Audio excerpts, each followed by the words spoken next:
కామేశ్వరరావు వినిపించే కథలు వినిపించే కథలు ఇవి వినిపించే కథలు.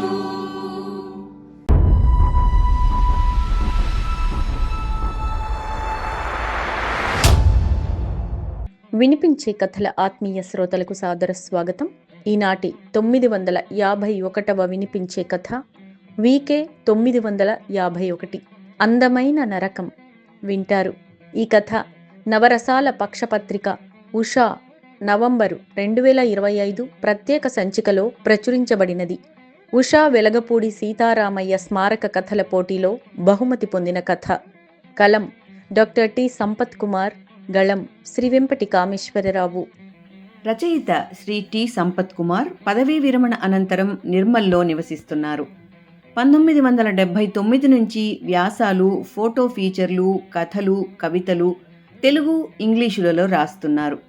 ఇప్పటి వరకు 300కు పైగా రచనలు చేశారు. వారి కదలికలు నవల చతురలో ప్రచురితమైంది. వారి మొదటి ఇంగ్లీషు పుస్తకం 62 నాట్ అవుట్ 2019లో విడుదల అయింది. వారి 3 కథా సంకలనాలలో 2కి జ్యేష్ఠ లిటరరీ ట్రస్ట్, తెలంగాణ సారస్వత పరిషత్తుల పురస్కారాలతో గుర్తింపులు వచ్చాయి. వారి పలు కథలు బహుమతులు పొందాయి. కొన్ని హిందీ, పంజాబీ, ఇంగ్లీషు భాషలలోకి అనువదించబడ్డాయి. కథలు రాయడం అంటే ఎంతో ఇష్టమని, కొత్త పోకడలతో చెప్పాలన్న ఆరాటం ఉంటుందని, కొత్త కథా వస్తువు కోసం నిరంతరం అన్వేషిస్తూనే ఉంటానని వారంటారు. వారి కథ ఇప్పుడు విందాం. అందానికి అందం ఈ పుత్తడి బొమ్మ, అందరికీ అందనిది పూచిన కొమ్మ. అందానికి అందం ఈ పుత్తడి బొమ్మ, అందరికీ అందనిది పూచిన కొమ్మ. పుత్తడి బొమ్మ పూచిన కొమ్మ, ఆ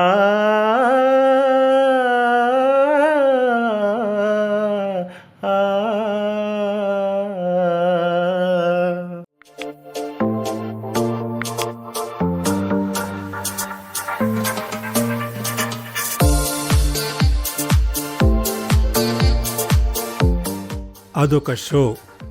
మామూలు షో కాదు, ఫ్యాషన్ షో.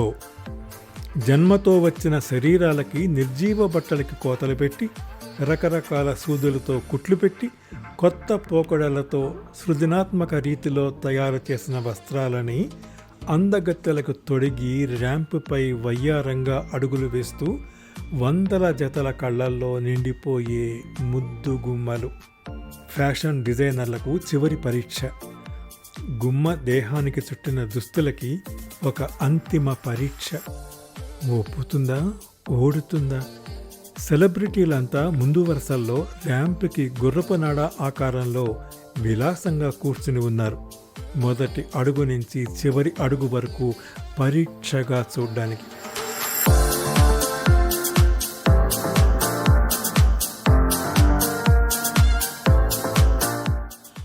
ఢిల్లీలో జరుగుతున్న ఓ ఆడిటోరియం నిండుగా జనం. ఆడిటోరియాన్ని కలిపే అన్ని రోడ్లు ఫ్లెక్సీలతో, ఫ్యాషన్ ప్రపంచపు అలంకరణ వస్తువులతో వినూత్న రీతుల్లో ఒక విశిష్ట ద్వీపంలా. లిప్స్టిక్కులను ఉత్పత్తి చేసే పెద్ద పెద్ద కంపెనీలు చెట్ల ఎత్తుల్ని దాటేసిన ఫ్లెక్సీల్లో అన్ని రంగుల్లో పెదిమలు, క్లోజప్పులో అధరాలు, ముడుచుకున్న పెదిమలు, ముద్దులిచ్చేందుకు సిద్ధంగా ఉన్న పెదిమలు, 2 కిలోమీటర్ల దూరం నుంచే ఆహ్వానిస్తున్న అధరాల జతలు ఎన్నో. అలాంటివే ఆడవారిని, మగవారిని కూడా అట్టే ఆకర్షించి ఆట పట్టించే ఎన్నో కాస్మెటిక్, ఫ్యాబ్రిక్ ఉత్పత్తులు. మగవారిని మరో లోకానికి తీసుకెళ్లే మత్తు గొలిపే దేశ విదేశీ నలుపు తెలుపు అమ్మాయిల అందాలు, సొగసులు, సోయగాలు. ఆ ద్వీపమంతా కొత్త కొత్త పర్ఫ్యూముల వాసనలతో నిండిపోయింది. చాలా భంజికలు ఆడిటోరియం దగ్గర నుండిపోయే వారందరికీ సువాసనలని చల్లుతున్నారు, చేతులకి అంటిస్తున్నారు. డిస్కౌంట్ కూపన్లని విచ్చలవిడిగా పంచుతున్నారు. సూర్యుడి నుంచి చిన్న ముక్కని ఆ రోజు షో కోసం అరువుగా తెచ్చినట్టు వెలుతురు. రాత్రైనా దినంలా ఆగకుండా ఒకే మాదిరిగా కురుస్తున్న వెలుతురు వర్షం. నీగడ కనబడకుండా అన్ని వైపుల నుండి వెలుతురే వెలుతురు, కళ్ళు జిగేల్ అనిపించేంత.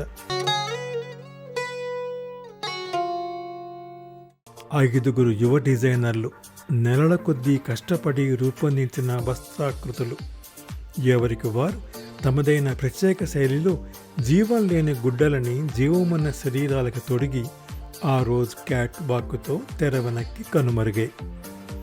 బఫే తిండిల రుచులను బట్టి అక్కడున్న దర్శకులు కళ్ళతో మోడల్స్ని అన్ని కోణాల్లోంచి తోచిన రీతిలో దోచుకున్నారు. బట్టల్లో మెరుపులు, నగల్లో మెరుపులు, నవ్వినప్పుడు మెరుస్తున్న దంతాలపై పడ్డ వెలుగులు తిరిగి వస్తూ హాలుని మరింత ప్రకాశవంతం చేస్తున్నాయి. అప్పటికి 3 డిజైనర్ల సృజనాత్మకత అందరి కళ్ళల్లో పడిపోయింది. షో అభీ బాకీ హై. లైట్లన్నీ ఒక్కసారిగా ఆఫ్. చిమ్మ చీకటి. మృదువైన మైక్రోఫోన్లో స్వరాల పలుకులు. ప్రేక్షకులందరినీ ఉన్న చోటే నిశ్శబ్దంగా కూర్చోమని వినతి. అతి మర్యాదపూర్వక విజ్ఞప్తి. ఎలాంటి కాంతిపుంజాలు కానరాని కటిక చీకటి. గంభీర స్వరం, అట్టే కట్టిపడేసే శబ్ద తరంగాలు. ఏదో విశిష్టత జరగబోతున్నట్టుగా వాతావరణ జననం. తెరపై ఒక అందమైన అమ్మాయి ఫోటో. మామూలు అందం కాదు, స్టన్నింగ్ బ్యూటీ అని ఆంగ్లంలో చెప్పుకునే కట్టిపడేసి కదలకుండా చేసే చిన్న పట్టణ అందం. పెద్ద పట్టణ పోకడలు తాకలేదు, సోకలేదు, నీడలింకా పడలేదు, వాసనలు అంటనే లేదు. అడవిలోని కాలుష్యం ఎరగని గాలిలా, తేనెలా, చలాకీతనం సోకని కలువ. స్వేచ్ఛగా ఎగిరే అమాయక సీతాకోక చిలుక. కస్తూర్బా గాంధీ బాలికా విద్యాలయం KGBVలో ఇంటర్ పూర్తి చేసి అక్కడే ఉన్న ప్రభుత్వ డిగ్రీ కళాశాలలో చేరింది. రాజస్థాన్ రాజవంశంలో జన్మించిన పద్మావతి అందాన్ని ప్రజలకు దూరంగా ఉంచింది అప్పటి సంస్కృతి. ఆమె ఎంతో అందగత్తే అని చరిత్ర పుటలు చెబుతున్నాయి. ఆమె మొహాన్ని దూరం నుండే అద్దంలో చూసేవారట. ఎందరి చూపులో ఈ కాలేజీ అమ్మాయిపై. తెరపై సజీవత ఉన్న ఫోటో. ఆమె కాలేజీలో చేరినప్పటి నుండి మగపిల్లల హాజరు బాగా పెరిగిపోయిందని అటెండెన్స్ రిజిస్టర్లు నిండుగా చెబుతున్నాయి. 100 జతల కళ్ళు రోజు ఆమెని, ఆమె శరీరాన్ని దోచుకున్నాయి, దోచుకుంటూనే ఉన్నాయి, దోచుకుంటూనే ఉంటాయి. ముందు ముందు కనుమరుగయ్యేంత వరకు, కలల్లోంచి చెదిరిపోయేంత వరకు మగవారికి కలత పెడుతూనే ఉంటుంది. ఆమె ఎవ్వరికీ అలుసివ్వదు. చూపులు ఎవ్వరి చూపులతో కలవవు. పలకరించే ప్రయత్నం చేసే మగవారిని చూపులతోనే తిప్పి పంపుతుంది. భస్మీ పటలమే. ఆమెను పొందాలని ఎందరో కలలు కన్నారు. ఎన్నో పన్నాగాలు ఏవీ కార్యరూపం దాల్చలేదు. ఆమె ఎప్పటిలా కాలేజీ వస్తూనే ఉంది. మగ ప్రపంచం విక్కిరిబిక్కిరవుతూనే ఉంది. శ్వాస లయలు తప్పుతూనే ఉన్నాయి. శరీరాల్లో అలజడి, సుడిగాలులు. మొదటి సంవత్సరం చదువైపోయింది. రంభ అందం ఇంకో రూపంలోకి. 2వ సంవత్సరము అయిపోయింది. ఊర్వశి అందం నుండి మరో రూపంలోకి. 3వ సంవత్సరం మొదలైంది. సంవత్సరమంతా మేనక రాజ్యమే. 3 అందాల్ని రంగరించి ఒదిగించిన సమకాలీన సమాజంలో జీవిస్తున్న కన్నె.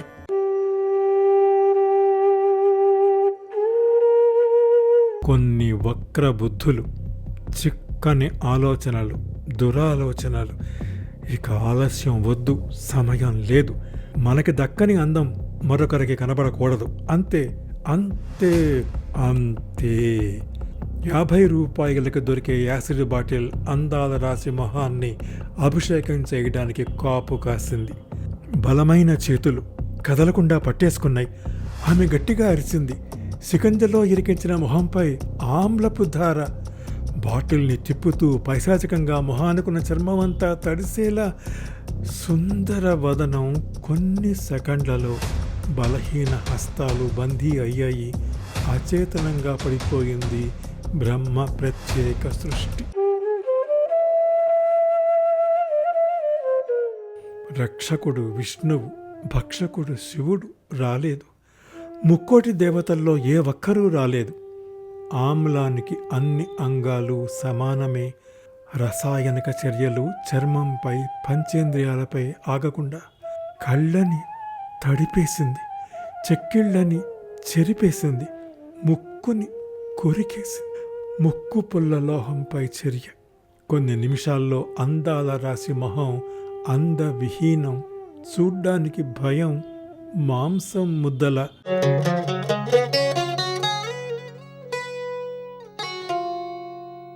తెరపై మెల్లగా మొదటి ఫోటోకి పక్కనే ఆవిష్కారమవుతున్న మరో ఫోటో. ఆమెదే, అవును ఆమెదే. 2 ఫోటోలు తెర నిండా పక్కపక్కనే. ఒకే మనిషి మొహం పోల్చలేని 2 రూపాల్లో. ప్రేక్షకులు నిశ్శబ్దంగా. అందరి గొంతులు మొగబోయాయి. హాలంతా ఖాళీగా ఉన్నంత నిశ్శబ్దం. ఏరా, ఎందుకంత దూరంగా ఉంటున్నావు? చిన్నప్పటి నుంచి రాసుకుంటూ తిరిగేవాడివి. కలిసి ఎన్నో ఆటలు ఆడుకునేవాళ్ళం. వాగులో ఈత కొట్టేవాళ్ళం. లంచ్లో తిండిని పంచుకునేది, కలిసి హోంవర్క్ చేసుకునేది కదా. వర్షాకాలంలో చేతులు పట్టుకుని పొంగిన వాగును దాటి బడికి వెళ్ళేది గుర్తుందా? కలిసి పెరిగిన వాళ్ళం ఇప్పుడు ఎందుకురా ఈ దూరాలు? ఎన్నో వారాల నుండి బాల్య స్నేహితుడి తీరుతెన్నుల్ని గమనిస్తున్న కోమలి అడిగింది. అమ్మా నాకు మరీ మరీ చెప్పిందే నీకు దూరంగా ఉండమని. ఇప్పుడు నువ్వు పెద్దదానమయ్యావట, నేను మగపిల్లాన్నని దూరంగా మసులుకోవాలట. చిన్నప్పటిలా నీతో నేను ఇప్పుడు తిరగొద్దుట. అందుకనే నేను కష్టంగానైనా మెల్లగా మారుతున్నాను, దూరంగా జరుగుతూ అన్నాడు జయంత్ రాథోడ్. నీవేమన్నావరా? కోమలి కొంటిగా జయంత్ వైపు చూస్తూ. నేను కూడా పెద్దవాన్నయ్యాను కదా, ఇద్దరం పెరుగుతూనే కదా క్లాసులు మారుతూ పై తరగతులకు పోతున్నాం అన్నానే కోమలి. కోమలి నవ్వింది, బాగా నవ్వింది, మరింత నవ్వింది. జయంత్ వైపు చూస్తూ నవ్వుతూనే ఉంది. జయంత్ అయోమయంలో కొట్టుకున్నాడు. ఇష్టమైన నవ్వు అయినా ఇరుకాటంలో ఈదాడు. అర్థం కాలేదు ఆయనకి. నువ్వు దూరంగా ఉండటం నాకు బాధగా ఉందిరా. ఇద్దరం పెరిగిపోతున్నాం. మీ సంకట్టుతో నువ్వు ఎదిగిపోతున్నావు, ఎద పొంగులతో నేను ఎదిగిపోతున్నా. ప్రకృతి నియమాలు ఇవేమీ కొత్త విషయాలు కానప్పుడు మనం ఎందుకురా దూరంగా ఉండాలి? బ్యాగులోంచి దానిమ్మ పండు తీసి నిలువునా విప్పింది కోమలి. ఎర్రని గింజలు రసంతో నిండుగా ఉన్నాయి. నాకు అదే అర్థం కావడం లేదు. అమ్మ ఎందుకంత ప్రత్యేకంగా చెప్పింది? చేతిలో ఉన్న కర్రని తిప్పుతూ జయంత్. కర్ర పక్కనున్న జిల్లేడు చెట్టుకు తగిలి ఆకుని తెంపింది. పాలు లేటెక్స్ వెంటనే కారడం మొదలుపెట్టింది.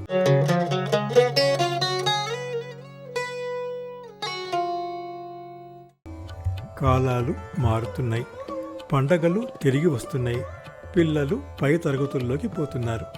కోమలి జయంతులు మరింతగా ఎదిగిపోతున్నారు. వయస్సు పొంగులు, మెరుపులు కొత్త సొగసుల్ని క్రమేణా వృద్ధి చేస్తున్నాయి. చదువుల కోసం ఊరు వదిలారు. కోమలికి కస్తూర్బా గాంధీ బాలికా విద్యాలయంలో సీటు, జయంత్ జూనియర్ కాలేజీలో. వేరే వేరే పట్టణాల్లో. భౌతికంగా ఇద్దరూ దూరమయ్యారు. దారులు మారాయి. కోమలి కేజీబీవీలో బాగా ఎదిగిపోతుంది. అక్కడ తనలాగే అందరూ అమ్మాయిలే. అందంగా తయారు చేసే యంత్రం కోమలి శరీరంలో మకాం పెట్టింది. ప్రాంగణ జీవితం బాగా కుదిరింది. సమగ్ర వికాసంతో మగ కన్నులు పడకుండా అమాయకపు అందంతో మగుటం లేని యువరాణిలా రూపొందుతోంది. ఆమె అందాన్ని కోమలికి చూపేందుకు అద్దం రోజూ తహతహలాడేది.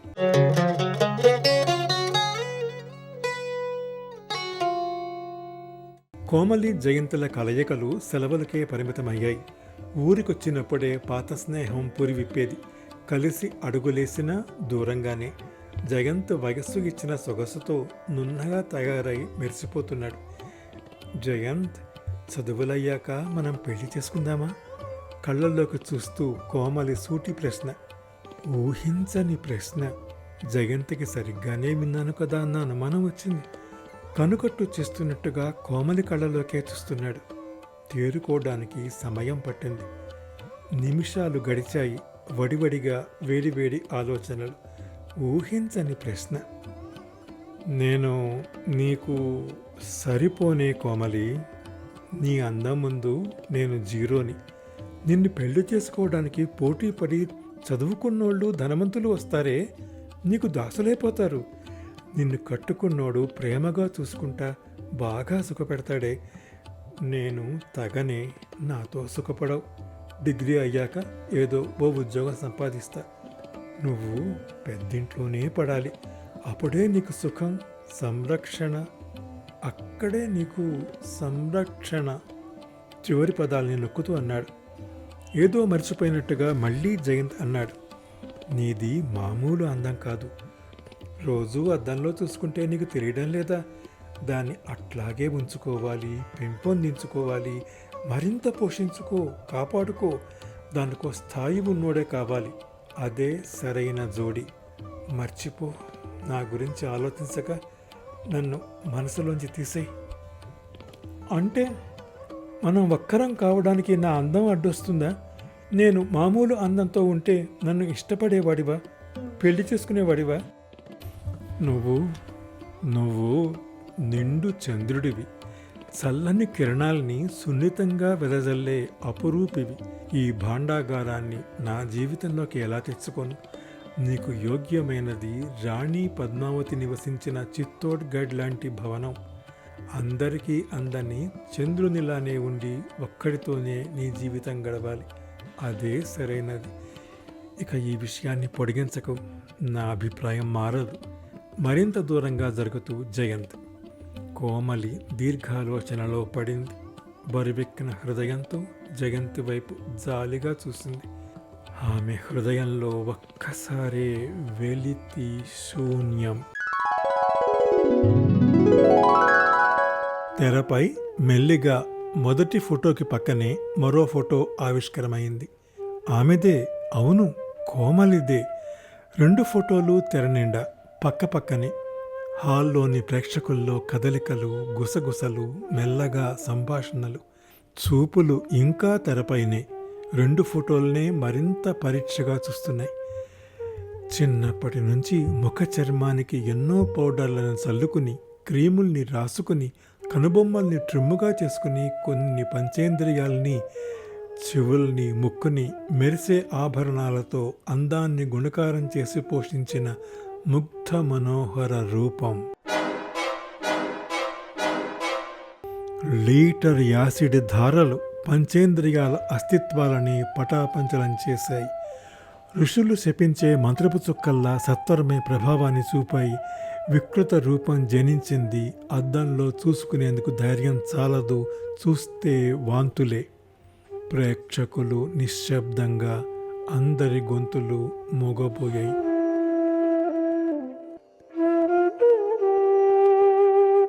కోమలి డిజైనర్ దుస్తుల్లో ర్యాంపుపై కొత్తగా నేర్చుకున్న అడుగులతో నిర్ణేతలు యాసిడ్ దాడికి ముందటి ఫోటోలోని ముఖాన్ని ఆపాదించి చూశారు.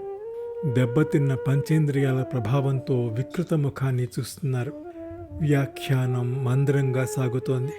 కోమలి జీవితాన్ని ఎలా ఎదుర్కొంది? గెలిచి ఈ స్థాయికి ఎలా చేరుకుంది?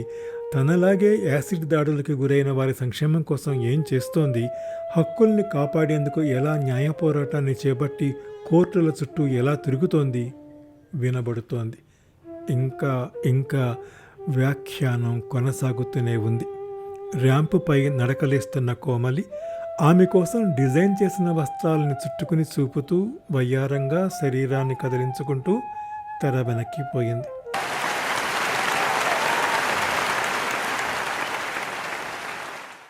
హాలు నిండా చప్పట్లు, చప్పట్లే చప్పట్లు. మెదడు నుండి సంకేతాలు లేకుండానే చేతులు కొడుతూనే ఉన్నాయి. ప్రతిధ్వని తోడై చప్పట్లు ఆనాటి రూపంలోకి జారిపోయాయి. హాల్లో కూర్చున్న జయంత్ వేగంగా అడుగులేస్తూ స్టేజి వెనక్కి చేరి కోమలిని కలిశాడు. ఆప్యాయంగా హత్తుకున్నాడు.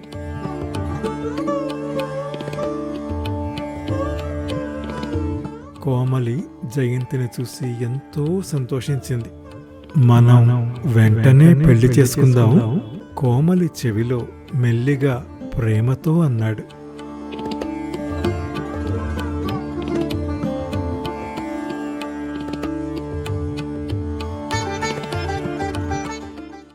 అందానికి అందం ఈ పుత్తడి బొమ్మ, అందరికీ అందనిది పూచిన కొమ్మ. అందానికి అందం ఈ పుత్తడి బొమ్మ, అందరికీ అందనిది పూచిన కొమ్మ. పుత్తడి బొమ్మ పూచిన కొమ్మ, ఆ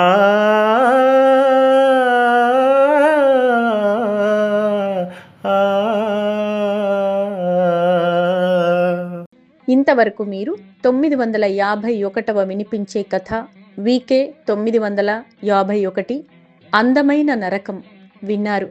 ఈ కథ నవరసాల పక్షపత్రిక ఉషా నవంబరు 2025 ప్రత్యేక సంచికలో ప్రచురించబడినది. ఉషా వెలుగపూడి సీతారామయ్య స్మారక కథల పోటీలో బహుమతి పొందిన కథ. కలం డాక్టర్ టి సంపత్ కుమార్, గళం శ్రీ వెంపటి కామేశ్వరరావు. ఈ కథ మీకు నచ్చితే లైక్ చేయండి, మీ కాంటాక్ట్స్కి షేర్ చేయండి, మీ అమూల్యమైన అభిప్రాయాన్ని కామెంట్ రూపంలో నాకు తెలియజేయండి. నా వినిపించే కథలు ఛానల్కి సబ్స్క్రైబ్ చేసి మీ ఆదరణ, అభిమానం, ప్రోత్సాహం అందిస్తూనే ఉండాలని మనవి చేస్తూ సెలవు తీసుకుంటున్న మీ వెంపటి కామేశ్వరరావు.